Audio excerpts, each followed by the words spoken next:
Morning church, welcome to another Sunday on our hubs. Thanks to those that all came last week to our outdoor service at the Ush at 9 a.m. Obviously we're going to have more of those in December, we'll talk about that in a sec, but it was the first time I got to, share from the Bible with you live and in person since about March. And when something's taken away, you appreciate it. And man, I appreciate it. Man, I appreciated looking at you and you guys looking back and just that incarnational feel. And even just to afterwards, to see so many of us just hanging out and connecting. And I think there's just a hunger for that because that maybe isn't there when we just take it for granted because it's been taken from us for a while. And I just wanted to let you know I found it incredibly uplifting and encouraging. So I hope you did too. And we look forward to the day when gathering regularly perhaps is a bit easier again as well. And also just speaking of appreciating things in December, you've been told, and you will hear more again, that Esther and a team are going to organise these integrated services where the kids and the adults will stay together the whole time, and we want to just really honour and value our kids, because man, I honor and value our kids. So they just make our community so rich. And even at the outdoor service, even if we didn't have an official program for them, I just loved having them around, and I just think they bring life. They bring life and energy to our community, and they're actually the kids themselves are going to be involved in planning these services, which is so good to give them ownership of it, because and some and it makes complete sense to me. So I'm looking forward to it. You hear more about it, but in December, for the weeks of December up until Christmas, we'll be on the property. 9 a.m. services like the one was on Sunday this past, and we'll be doing services together, fully integrated with the kids. Not sure exactly what it's going to look like, but they're going to have ownership of it as well, and I think it'll be a good thing, a great thing to do. And in January, we'll have our Sabbath month, which I talked a lot about in the last sermon, and that's up on YouTube if you want to have a listen. But yeah, we'll be stripping things back. They'll be doing a lot less the hubs won't be running.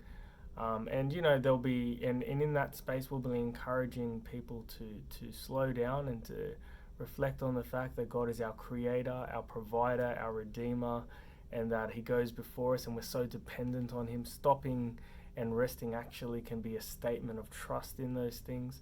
And that's what the Sabbath month is all about, stopping and acknowledging that God is God and we are not.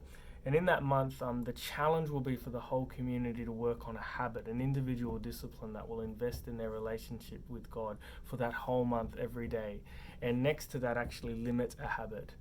But you'll hear, I'm going to talk about that in the upcoming sermon, so I better not talk about it too much now as well. I just want to also pause and a huge thank you to our Home Hub hosts. It's been a big sacrifice for you guys, and there's a grind in opening up your home every week, and I just want to throw out our appreciation as a church to you. Thank you so much for your hospitality. And I've heard a common theme from Home Hubs. Please, if you haven't been letting your hosts know when you're coming, please can you get back on that? Please just text the night before. If you have an understanding where no news equals you're coming, that's fine, but have that arrangement in place. Make it clear so that they know whether you're coming or not, because that's fair. So please, I've had that feedback in a number of forms now that I think in general the hosts have been happy to open their homes. There's just been that little frustration of people being slack and not saying whether they're coming, and can I just encourage you to please do that. It's an act of love and appreciation towards these people who are making the sacrifice of opening their home up for them. And lastly, on giving, as it has been in this COVID season, the only way to give is electronically. The things we can do as a church and the possibilities are affected by the giving of people. So if you love and value our church, we do encourage and welcome your giving towards the church, but also we acknowledge no one has to give. It's something that it should be an act of will and an act of love, and certainly it's not something you must do, but we do encourage it, and we thank people for their generosity towards the church in this season. And let's remember those who are less fortunate in harder situations, especially the missionaries like Paul, who we support, and Pinky in India. Let's not forget them in these times. And I've seen that, there are people in our congregation who have given towards them as well in this time, and that's fantastic.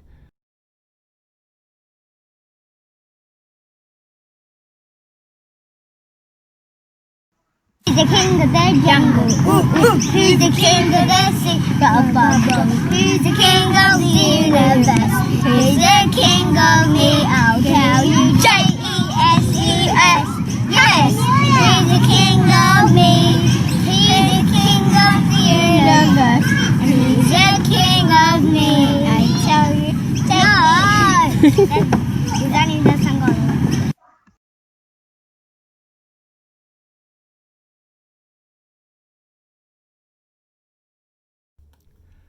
Hey church, we're going to be doing a teaching from 2 Samuel chapter 13 today.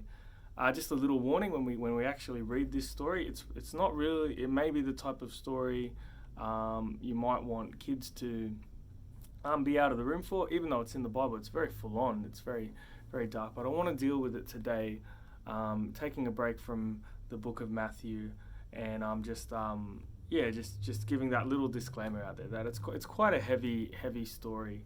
It's one of those stories that if you knew nothing about Christianity or even Judaism, and you picked up this story as your first introduction to the Bible, and you're reading it and you're like it would just disturb you, right? Like, it's like, what is this about? I mean, there's no redeeming quality here. It says it's just a dark story. What am I meant to get out of this? It is one of those stories where understanding a bit of context in the wider frame of what's going on in the book of Samuel, and in turn the Bible, really helps us begin to grasp it and understand it. So this horrible tale we're about to read comes in a part of the book after King David has sinned awfully. Like, he's had an awful moral failure. So David is the king of Israel who's after God's own heart. He was a wonderful man of faith who retreated into the presence of God often, wrote many psalms, and we see that character shine through in the fruit of his life when he beats Goliath and he shows trust in God, and when he, even Saul, the king before him, who has many character flaws, tries to kill him. He shows grace to Saul, even when he has the opportunity to take vengeance and kill Saul. So he has Saul at his mercy, and he doesn't kill him. So we see David is a man of character. So there's a section of Samuel where it's all about David's rise. This man after God's own heart, he rises. But then at the top of the arc of that rise, there is this awful moral failure, and it's absolutely awful what he does. He sleeps with another man's wife, and he has that man, to help cover it up, killed, and then marries the widow. It's really, really disgusting sin. And David is confronted through a prophet called Nathan. And he actually repents. He is deeply broken and remorseful by what he's done. But even though he can have God's forgiveness, he won't be spared the consequences of the sin that he's committed. So he sought God's forgiveness, and God was able to forgive, as he always is, when we turn to him in humility. That's consistent, but there are consequences to that sin. And so this is a section of the book of Samuel where it's kind of the down arc. So David's moral failing, and kind of like the spiral effect of that that needs to occur, and kind of like the ongoing effects of sin in his family. So it's in the middle of that portrait of sin coming into his David committing an awful sin, and that sin running through into his family as well. So that's kind of the portrait we get here. And so that's why what we read is awfully sinful. There's not much redeeming about it. And so that can help us kind of place it where it's meant to go. So we're not just going, what on earth is this?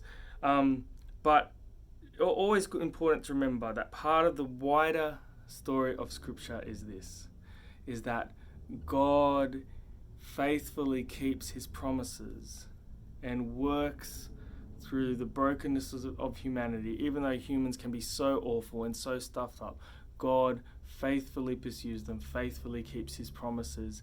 And that's partially why we read such messed up stuff in the Old Testament, because it is a story about God's grace. Even humans who quite clearly don't deserve it, God is still there, keeping his promises and graciously forgiving those that turn to him. And so, that's just a couple of framing comments before we read this intense story we're about to read from 2 Samuel chapter 13. So 2 Samuel chapter 13, you can read along on the screen, or you can have it open in front of you. In the course of time, so this is 2 Samuel chapter 13. In the course of time, Amnon, son of David, fell in love with Tamar, the beautiful sister of Absalom, son of David. Amnon became so obsessed with his sister Tamar that he made himself ill. She was a virgin, and it seemed impossible for him to do anything to her. Here is a girl that Amnon is obsessing over, and to the point of being physically ill. And it's just he can't have what he wants. Now, in verse 3, now Amnon had an advisor named Jonadab, son of Shimea, David's brother. Jonadab was a very shrewd man. He asked Amnon, "Why do you, the king's son, look so haggard morning after morning? Won't you tell me?" Amnon said to him, "I'm in love with Tamar, my brother Absalom's sister."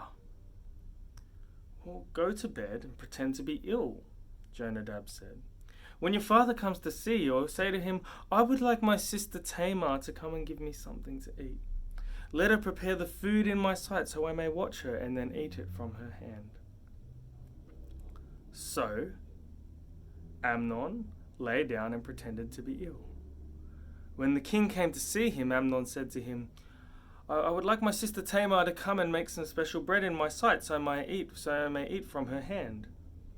So David sent word to Tamar at the palace, "We'll go to the house of your brother Amnon and prepare some food for him." So Tamar went to the house of her brother Amnon, who was lying down. She took some dough, kneaded it, made the bread in his sight, and baked it. Then she took the pan and served him the bread, but he refused to eat. "Send everyone out of here," Amnon said. So everyone left him. Then Amnon said to Tamar, "Bring the food here into my bedroom so I may eat from your hand." And Tamar took the bread she had prepared and brought it to her brother Amnon in his bedroom. So Amnon, here's something Amnon is obsessing over, this person. And and this obsession is now he's alone with that, and he can take what he wants.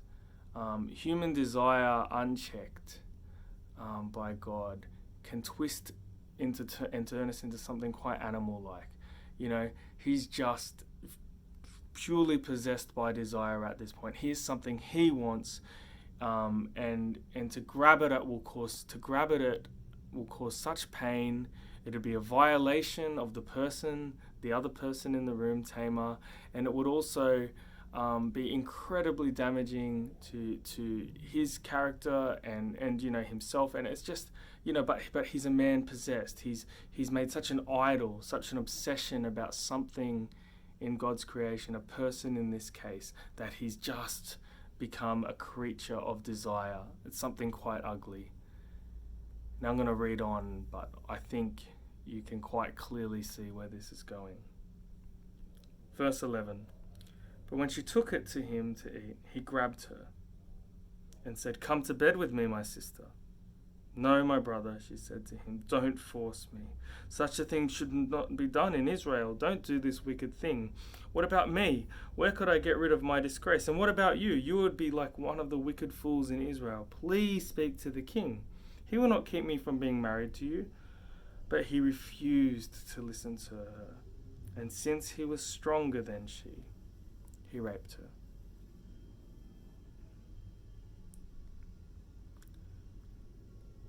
The next verse for me is just, so he takes what he wants, he rapes her. The next verse is just, I want to say the word interesting, but it's almost like not serious enough a word, but it's just so interesting what it says next. Verse 15. Then Amnon hated her with intense hatred. In fact, he hated her more than he had loved her. And Amnon said to her, "Get up and get out." Now, the chaos and destruction that comes from Amnon grabbing at this and defying clearly God's intentions for sex and relationships and honoring the dignity of another human being. The consequences, they go on. I mean, he ends up being, his brother Absalom organizes his murder later on in the book. So, it just obviously creates more and more destruction. But I want to focus here on that verse, so where it says, he hated her more than he had loved her, almost in an instant. Like he took and grabbed at what he was obsessing over, and that space, that obsession, that void that was left after he had taken what he wanted, was suddenly, some illusion broke, and it was filled with a negative emotions, hatred for her, and almost like a loathing, like something's happened, like he's grabbed at what he wanted, and yet here he is not happy, hating her, and he's in this kind of morose state. Like it's really interesting, and this story is a great commentary on idolatry. It's a great commentary on idolatry, because and it comes down to this. So, and this is just where we're going to couch this sermon now. So if you're wondering where this is all going, here it is. It's like, so Matthew chapter 6 verse 33 says this: "But seek first his kingdom and his righteousness, and all these things will be given to you as well." So there is creation and there is a creator, right? So God is the creator of his creation, and he knows all the right boundaries and blessings and the best way to interact with his creation. He created, and that includes everything: human relationships, nature, beauty, drugs, family, like resources. Like it's all in his creation, right? And he, as the creator, knows his creation and knows us as his special creation and knows what's best. And of course that verse makes sense, that if we seek the creator first, then all these things will be added unto us, right? Like everything will find its place. We can be blessed and provided for, but we start with the creator. We don't start with his creation. But idolatry, in essence, is when you take something at the bottom. So take something in God's creation and you look to that to be God itself. Like you look to it to give you ultimate meaning and ultimate fulfillment. And when we do that, those things can turn and twist into things that actually won't bless us, but will actually curse us, will actually hurt us, will actually destroy us. A bait and switch happens. If you grab at something in God's creation with all your heart, you'll almost have the opposite. Everything is good in its right place as we follow God, but obsess over one of these things over and above God, and a bad thing happens. Something twists. So in this case, in the case of Amnon, he grabbed for sex, but in a way that was obsessive and really paid no attention to God. It was just looking to sex and sex itself to satisfy him, and he grabbed at it. And something that's meant to bring connection and enjoyment in the context of commitment actually left him feeling disconnected, full of hatred, with no love for what he committed the act with, and in fact in the way he did it was completely outside God's design. But you can even, to help us sort of grasp what I'm meaning here, so even God, beauty is something in God's creation. He put it in there. But if you obsess about beauty, if you're someone who's listening to this and you obsess about beauty, you end up feeling really ugly. Does that make sense? So if you grab at beauty to be your everything and find life and meaning in being beautiful, and to the point where it's like almost above God, then you grab at it, but you end up with something quite the opposite. You feel ugly, right? The same thing he said, money, right? If you reach at money with all your heart and you grab at it, you'll just always feel poor. You'll probably feel like the poorest person in the room, no matter how much money you have, because that's how idolatry works. Because they can't actually fulfill you with the meaning and satisfaction God can. They can't. They're things in his creation, not God himself. And none of these things that I just mentioned are wrong in themselves. How can beauty be wrong? How can sex be wrong? Money can't be wrong in and of itself. It's but to grab at that with your whole heart and in place of God and be looking to that for your ultimate meaning and satisfaction instead of God. Well, that's when it twists. That's when it twists. These are all poor substitutes to God himself. When we obsess about things and we grab at them, we'll end up with something that's pretty much the opposite. The same can be said for entertainment. If you don't have boundaries around your entertainment and you consume copious amounts of it, because that's where you're looking for your ultimate escape and to find ultimate meaning in all this entertainment you're engaging in. So think about this. You grab at entertainment with all your heart, but you end up feeling more bored than ever. It's like, it can't do it. It doesn't work. Not in any long-term sense, not that ultimate satisfaction that comes from being in relationship with God and in his people. Nothing. We can't grab anything in creation and have it fulfill that need. It's not about labeling things as wrong. It's about living with things in the right order. It's about God first. It's about following Jesus, who knows us and knows what's best for us. John 10:10 says this: "The thief comes only to steal and kill and destroy, but I have come that they may have life and have it to the full." John 10 is making a comparison between, it's most likely making a comparison between Jesus and the Pharisees. So, he's saying, I as a shepherd, if you follow me, you have life and have it to the full. But to follow the Pharisees and the ones he's talking about are the ones who keep denying him. Then they don't have the same your same interests. Actually, if you follow them, they'll steal from you, they'll kill you and destroy you. I'm the good shepherd, right? And I like using this verse also to play into this almost as an indirect application, because I think the same could be said for our idols, right? So if we look to Jesus first as our shepherd, he knows us and knows what's best, and he can guide us through how to walk through all these things in his creation. But if we look, the moment we grab something in that creation and put it up top, it's something that can actually steal from us rather than bless us, kill us and destroy us. It's like they're poor replacements for the shepherd himself, aren't they? Jesus is the good shepherd. The God who created us knows us. Come on.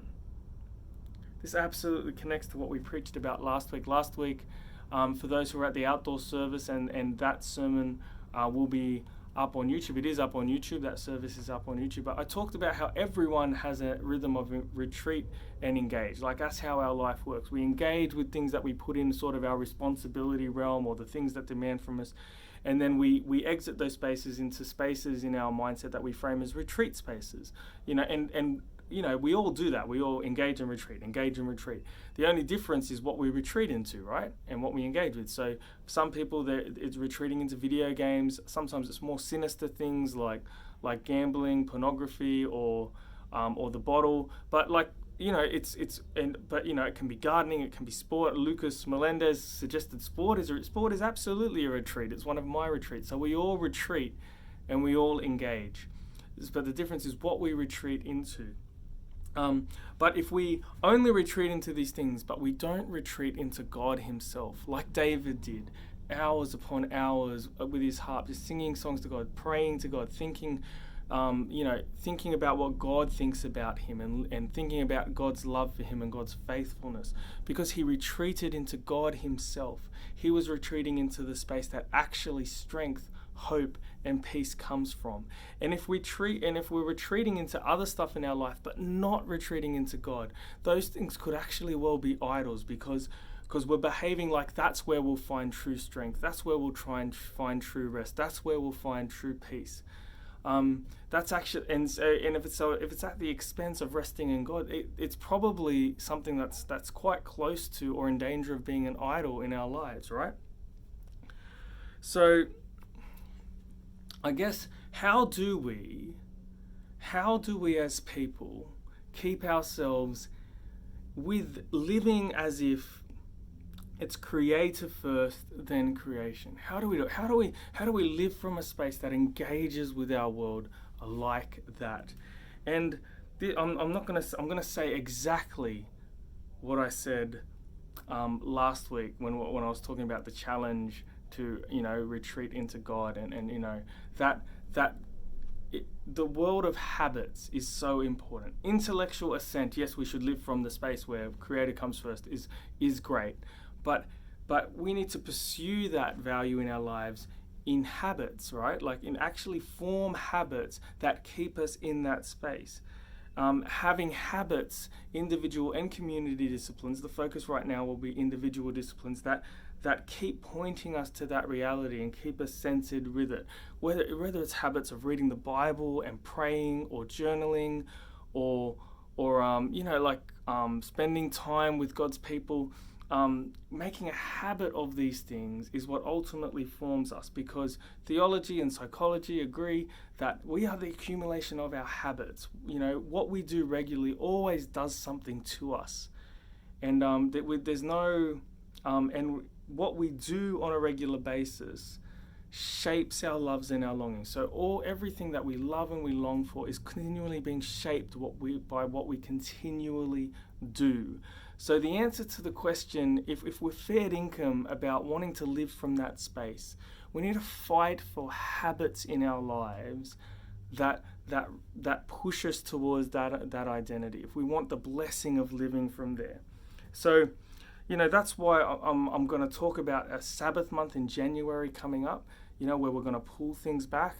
The hubs won't be running. There'll be something very simple available for people to engage with on a Sunday. But the whole point of pulling everything back and stopping everything is to make a clear statement to God that we understand that it's not dependent on us, that actually we don't know the way, He knows the way. He knows what's best for our life. He is our creator.